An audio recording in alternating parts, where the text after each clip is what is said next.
Put a lot of pressure on this mid lane. Already 2 heroes wrapping around. Solo looking to set up onto ThuG. He drops a Forge Spirit. Dazzle going to be nearby. Heal Bomb inbound.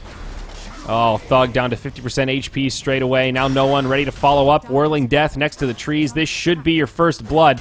No point in Wex. No Ghost Walk to get away. And no one will get credit for that first blood kill. Who better than the Timbersaw to get that bonus money? Yeah, that's perfect for Vega. No tether available thanks to the fact it's happening. Get those relocates. Try to find the right angles to initiate. But I just foresee the next 5 to 10 minutes. Kind of a tricky time for him where he's not really online, ready to fight yet, and Vega are bringing the heat. We'll see the 2 supports smoking the mid lane. Top lane. Uh-oh, they're going to go in onto Mag. And we're going to go back mid. Here comes the smoke setup. Disruption, heal bomb on the way, and oh my, that Invoker, not even a chance to react. They do go 1 for 1 around the map though. It's like Madara set up a nice stun, easy kill on the Clockwork. Yeah, and I think I'll take it back a little bit here. I mean, it's just Timbersaw needs so much. I think he is doing well enough though. You look at the Invoker. ThuG is in Strug City. He's 0-2. He's going to get roamed on again. This heal bomb is going to do an absurd amount of damage. He queues up a Sunstrike, but it doesn't matter at all. That's 3 deaths on him now. Timbersaw, #1 on net worth. And they might just transition this into a tower push of their own. I mean, Vega starting to open up this map. Pops the God Strength, gets the armlet up. At least they're still managing their Ancients. That pushes him back to #1 on net worth. But all the while, Vega grouped up in the top lane. Looks like they may pressure this tower. The only one not with them is the Terrorblade. And speak of the devil, he'll get initiated on mid lane. Relocate, catches him off guard. And Sunstrike flies in. Sven will get credit for that kill. That's the setup they got to find. Yeah, and talking about this support, ThuG trying to do a little bit of split push, putting some damage into that tier 2. Meanwhile, in the bottom lane, SkyLark doing the same. No one looking to fight, takes a primal roar, and SkyLark will just TP back to safety. Necro unit's about to expire. He might be able to grab 1 here, and he gets both. Okay. FN dead. Yeah, they jump on top of the blink, man, and the saves aren't there with the global silence. Wow. Like, what can you do? It's not even that exciting. It's like he just jumps on top and... Isn't he the ideal target to get roared? Like, if you had to pick one on the side of Vega, definitely not Terrorblade. Ideally, Clockwork, hook shots in. Maybe he gets roared after that. That's sort of okay. They'll go up onto ThuG here. Ghost Walk, and have it invoke in 1 second. Gets the Ghost Walk off, but it's not going to matter. They've got the detection and plenty of damage. They will hand over Roche. It's like, if you know you're going to get roared, because there's no Blink Dagger on a Beastmaster, generally you're going to see him first. Necronomicon out, Inner Beast will do a lot of damage here. God Strength used by the Sven.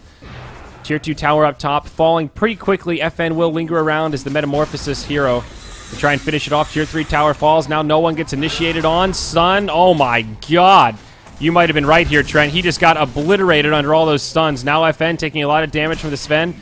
Might still be able to get off Asunder. They're starting to make the retreat. Global Silence comes out. Madara doesn't have a blink for another 8 seconds, but he does still have the Aegis, and it looks like AD FINEM will just get away with this.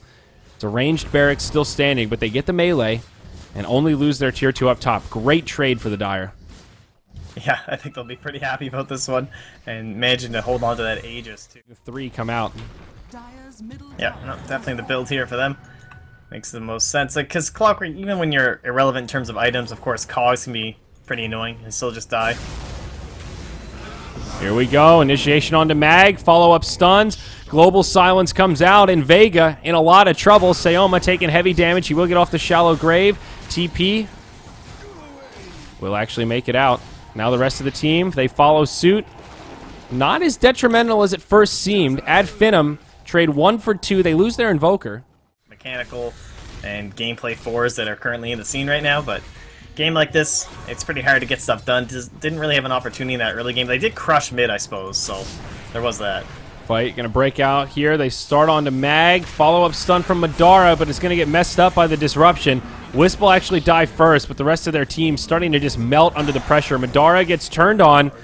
It's actually looking pretty good for Vega. Now ThuG gonna be slowed down. Do they have any detection? I don't see it yet. Timbersaw still jumping around. Silence, but soon gonna have a little more. He's light on mana. That's the big problem. If he hits this chakra, maybe they can get him, and they will. Silencer falls. Another nice defensive disruption. 2 for 3 is Vega. Take the fight. Now they go high ground. Is this actually a potential turn? It's a Terrorblade winning a fight near your base. it's a potential win in any game, honestly. Yeah, you make a good point. He's got the Metamorphosis on for about quarter duration. Here comes the Glyph. Timbersaw going in fierce, doing what damage he can. No buyback's been used by AD FINEM quite yet, but Sven, he's coming up in 20. He's the only one with buyback money. Without a Glyph, they'll definitely lose a tier 3 tower here. Some of them had to go back. They lost their range barracks just to the creep spread. Invoker out of this game now for 40 seconds. Sven will buy back, so close to respawn, and it's probably not going to save the melee barracks anyhow. Oh my, this hurts so much for Sven. Solo may get left behind. They're going to get one recovery kill.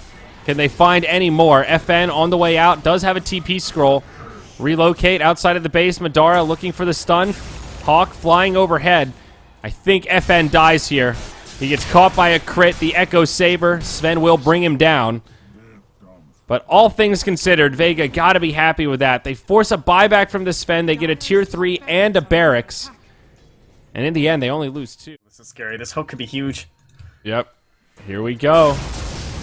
Defensive disruption out of the gate. Sven with the war cry. Solo able to force staff back. There's the global, but it comes out way too early. Vega just disengaged, and they should be able to reset this fight. Who's going to go where? Madara gets hook shotted in. Oh, nice relocate. Yep, relocate will save him. Beastmaster actually falls. And they're probably just going to get a kill on the Wisp. Nowhere for Spartan to go. Nice use of the cogs there. So it's a 2-0. I think that fight really just comes down to the global silence being used in a pretty lackluster manner. We talked about how important this defending. They are going straight for the enemy base in both lanes. They are going to start to TP back. Oh no, Vega! They got baited into it. Nice. A lot of TPs back. Maybe they can make a catch here. The disruption flying across, chasing Madara. Now the Wisp going to try to TP out. It's going to be close. They've got the damage. The Wisp gets popped, and he's going to die without buyback. Now the hook shot in onto Madara. He's completely isolated without his Wisp, and just look how fast the Terror Blade chunks him down. He's going to charge straight towards the base with Metamorphosis on. Well, it does work out okay for Vega in the end, though I thought they got juked at first. They could have just gone straight for the base. Now they just need to wait out Metamorphosis. It will be about 70 seconds. Here we go, right in onto ThuG. Spartan as well. Global breaks up the fight, but there's just no follow-up. It's so defensive. FN stunned up. He'll be brought down right away. Meanwhile, in the back line, SkyLark. They were just getting zoned out by SkyLark, I guess. It was sort of a weird play. The rest of AD FINEM have backed out. It's just an Aegis down, though. There's still a BKB and Sunder available. Necro units will manage to chase down the Shadow Demon on the way back line. Meanwhile, at the enemy base, Vega are continuing this siege. This is a really awkward, long... It really is. It's huge. I mean, this is like game-winning potential right here. You think about back to TI5, the complexity, the refresher, Enigma, Z-Freak God. See if maybe next guy could be the next one. Here we go. Global #1 on the back line. It's SkyLark. He goes in hard. His team isn't ready for it, though, and it's just a dead SkyLark. Awful positioning. Oh, no. Did he refresh yet? He has. He's used the second global. Oh, no. Vega just have to hang on, but Madara doing big damage. He gets a kill on the Clockwork, but now he falls. It's looking very bad for AD FINEM. Vega still with most of their team alive and reasonably healthy. The Beastmaster will now buy back ThuG. Manages to survive. They still don't have detection. Get that Rex. ThuG almost dies here again. Another Ghost Walk. No one at this point. Just sell your Bloodstone and buy a gem, dude. That's going to be Mega's, and I think that's game. AD FINEM. A lot of this comes back to those builds that came out here from, like, no one with that Boots of Travel. Like, yes, it wasn't the best item for the time, but it was also not the item for losing. It was the item for winning, you know? Taking a risk, going for a build that's going to allow him to keep up the split push from the side of AD FINEM and keep up his own net worth. Eclipsing almost everyone but the Terror Blade here just at the end. Like, so close, and it just extremely well played by him. A good series overall. Another 2-0. Was definitely hoping for a third game, but well-deserved for Vega. They will be moving on to the next round of the upper bracket, where they have Team Alliance awaiting. Our semifinals for this 8-team double elim playoff will be Team Empire.